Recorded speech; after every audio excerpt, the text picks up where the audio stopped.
Coolest cop right there, coolest cop, coolest cop. Reminds me of my dad, just less white.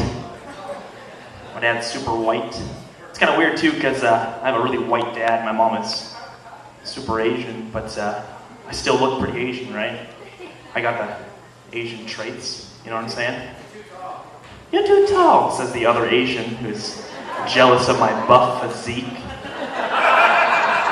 But I was cursed with the small butt. As you can tell,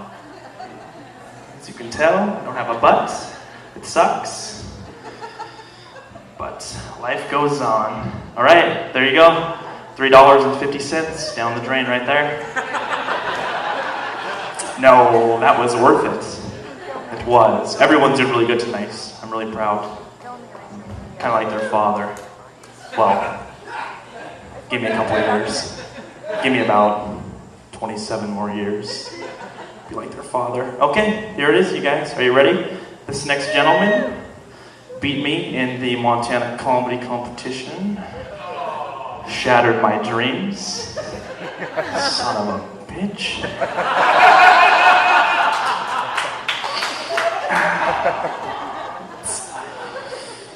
I told my mom I was doing comedy in the competition, and she's like, "Oh no, don't do that. Be doctor. Be doctor." She didn't want me to win either. No, don't win. And I was like, "Doctor, dentist?" She doesn't know dentists are doctors. She's like, "Okay, okay." All right, here it is, you guys. Big round of applause. Mark Dawson.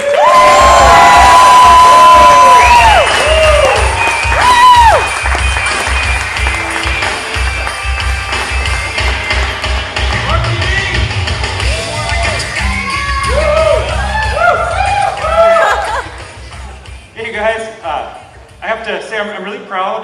My wife and I just celebrated our 15th wedding anniversary. It's pretty cool. Yeah.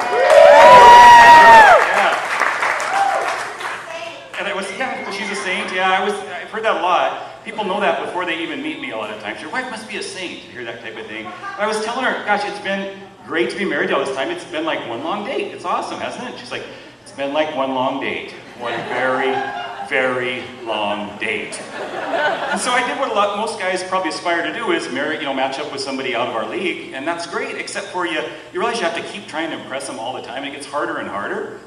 So I thought I had something pretty good the other day, until I heard it from her perspective. Somebody asked us, "Oh, today's your anniversary, what are you guys doing?" And she says, "Well, I spent the first 3 hours of my day returning phone calls and apologizing for the text people got from my phone last night, and explaining that it wasn't me, but it was my dim-witted husband amusing himself." And so you gotta admit, some of those are pretty funny. "Oh yes, I especially appreciated the one that went to the pastor's wife across the street. That was a nice, funny, lewd text. Very inappropriate." My God, what do you want from me, man? So I think part of the problem is there's too many of these super husbands that ruin the grading curve for the rest of us. I appreciate the guys that are really bad husbands. He was telling us about one of our friends, like, "Oh, listen to what Larry did, it's so sweet. He did a scavenger hunt thing where he did a present, and there's a note and a clue to another present, and a big present with sorry, that was supposed to be in my head. It's like some jewelry at the end, and I was like, that's pretty close to what I had in mind for the weekend. I was thinking this through. She'd been traveling, and I didn't realize how much she did around the house till she was gone. The place was a disaster. And I thought, you know what, I'm going to be helpful. I'm going to do my part. No reason why I can't pitch in. I'm going to take the biggest priority thing, just sit down and write a list, 1, 2, 3, 4, put it there on the counter for her so she knows what needs to get done when she gets back. And then I'm like, you know what, I'll be out of your way all day. I'll just go play golf and I'll be gone. So then I decided, I'm going to follow Super Husband. I don't want to copy that exactly, but I'm going to do something like a scavenger hunt. So I did a little note. "Hey, welcome back, sweetie. There's something for you. Look in the top drawer of the dishwasher." And then, so she opens that up. There's a little surprise. "Hey, these dishes aren't going to put themselves away. I love you." She was really surprised. And then in the cabinet, there's another little note. "Walk your beautiful self down to the laundry room for another surprise." And there's a note there. please don't over dry my jeans again. You're the light of my life. And then another note, we have some weeding that needs to be done out by the fire pit. And then this is really clever out there. I hid in her, this is the crown jewel, I hid in her garden glove, something that said, when you're done with the weeding, you deserve a break. Grab 2 beers, don't forget the limes this time, and meet me on the porch. So,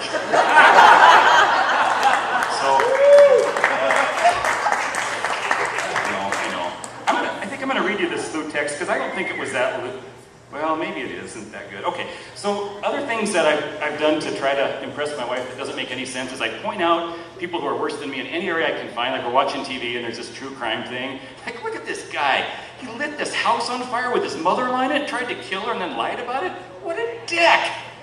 Dick! I would never do that. Come on, I would never do anything like that. Or I have these nephews, they're 3 and 4 years old, nice little dudes, but you know, I'm pointing this out to them, like their manners really are atrocious. They drool when they talk, they know nothing about wine, but I love the dumb little dudes and I like hanging out with them. And we're watching cartoons the other day and they like the old cartoons, the Coyote and the Roadrunner.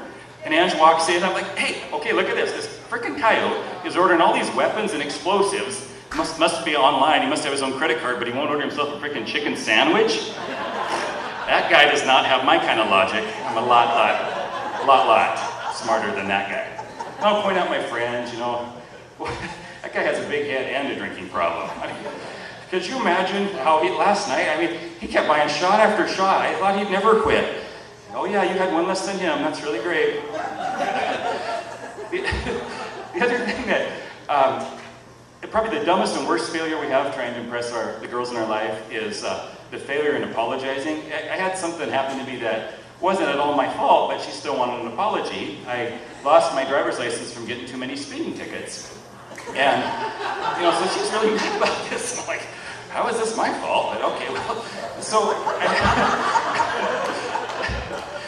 I went through the stages of grief that guys go through. It's anger, denial, and then blaming somebody else. You know, the anger is like, why do bad things happen to good people? Life is so unfair sometimes. And the denial is like, well, like, this can't be, I can't not drive, but stuff is way too far apart for that. And then the blaming somebody else, like, you know, the laws are too strict. 75, who the hell can go that slow? And cops are, I swear, most speeders are white in Montana, so I'm getting racially profiled because of this. And I don't want you to beat yourself up too much, but I did mention that I want a radar detector for Christmas. I didn't get that from you or anybody. And so then I learned some other forms of apologies that are not recognized by the discerning American girl. One is the press conference type apology. I will not be making any further comment. I'd like to just move forward and treat this as a private family matter. That doesn't work. That doesn't work at all. The biblical, you know, the religious thing. Well, 1 Thessalonians 43:14 says, let that person who has not sinned cast the first stone at the guy who accidentally got us too many speeding tickets. And if you have sinned, you shouldn't be mean to him. That's what it says, look it up. Or even the corporate bullshit thing. Well, I don't think we should be blame-oriented. We need to be solution-oriented. We need to think about moving forward. Or I even tried the philosophical thing. Well, you know, all these things happen for a reason. I think this probably will work out for the best in the long run. Which she did not agree with. Okay, I've got to read you this text because it is not that lewd. And it's way less lewd than a lot of things these guys said to... Well, I don't know. No, I'm not. Okay. So the other thing I'll do to try to suck up to my wife, besides apologizing, is I'll try to latch onto her hometown pride, like thinking her hometown's a really good place. And it's not easy because she's from Great Falls. So my charge is to find places that are worse than Great Falls, you know. So I'll look at the paper and like, well, this is like in February. Look at the weather in Havre today. It's 14 degrees up there. Those poor suffering bastards. Why would anyone live up there when Great Falls is available? It's like 19 in Great Falls today. It's way better. Or I'll pick on Glendive, you know. They don't have any falls in Glendive, I'll tell you that. And, you know, Great Falls was founded by Lewis and Clark. Glendive, few people know, it was founded by Clark's second cousin, a guy named Glenn. And at first it was going to be Glenville, and then they actually thought of Glentown, but they wanted to be honest, so that's how it ended up with Glendive.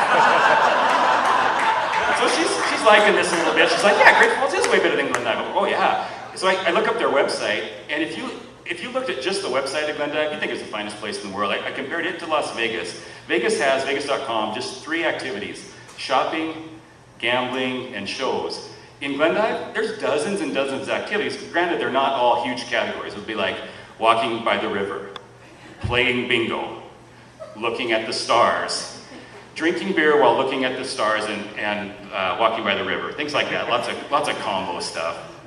Trying pretty hard there to impress her. Doesn't work any better than most of the rest of the stuff. Okay, I'm sorry, guys. Okay, this text, all it said was, it's just bugging me.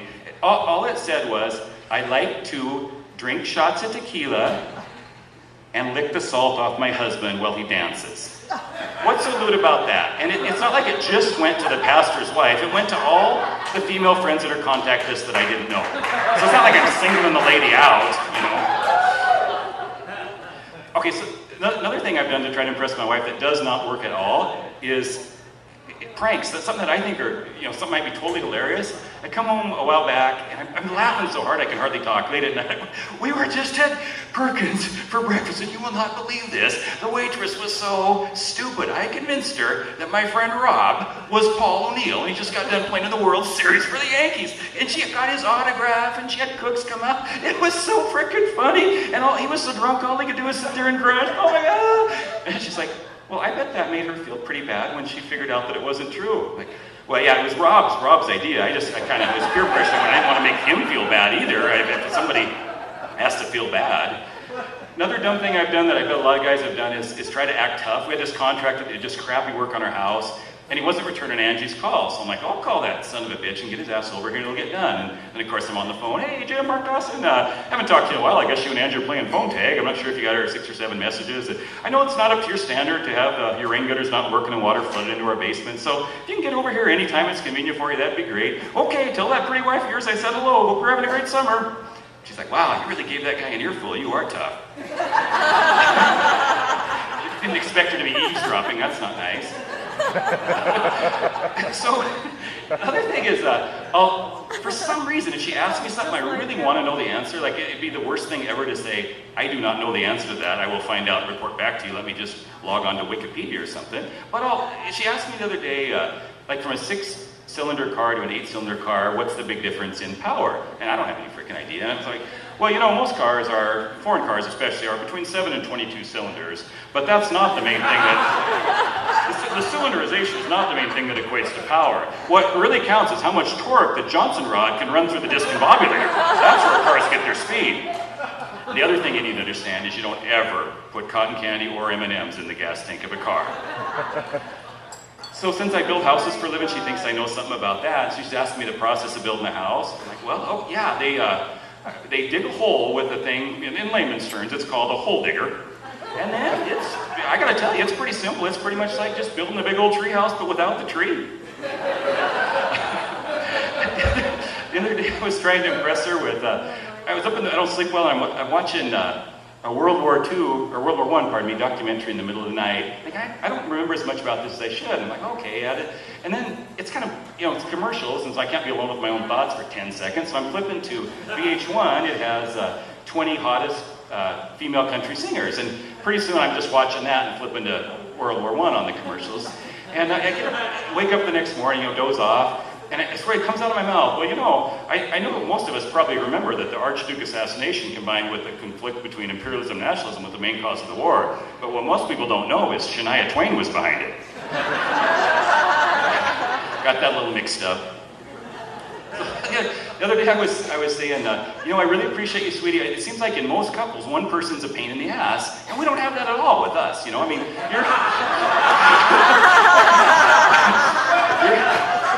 I figured that deal, if you, two premises here. If you say a compliment, it's just good manners, that the other person gives one back.